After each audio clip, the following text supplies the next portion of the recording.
வணக்கம். தமிழ் இனிமை சேனலை சப்ஸ்கிரைப் செய்யாதவர்கள் சப்ஸ்கிரைப் செய்து கொள்ளுங்கள். பொன்மொழி பார்க்க போகிறோம். முடியும் என்று நினைத்தால் முடியும், மாறும் என்று நினைத்தால் மாறும்.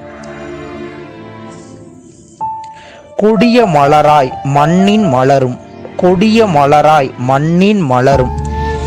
இடியும் மின்னலும் இதயத்தின் தழும்புகளாம், இடியும் மின்னலும் இதயத்தின் தழும்புகளாம். இமயம் இடிந்து உன் மடியில் கிடக்க, இதயம் இடிந்து உன் மடியில் கிடக்க. விழித்து எழுந்து பார் இலக்கை அடைய, விழித்து எழுந்து பார் இலக்கை அடைய. நன்றி, வணக்கம்.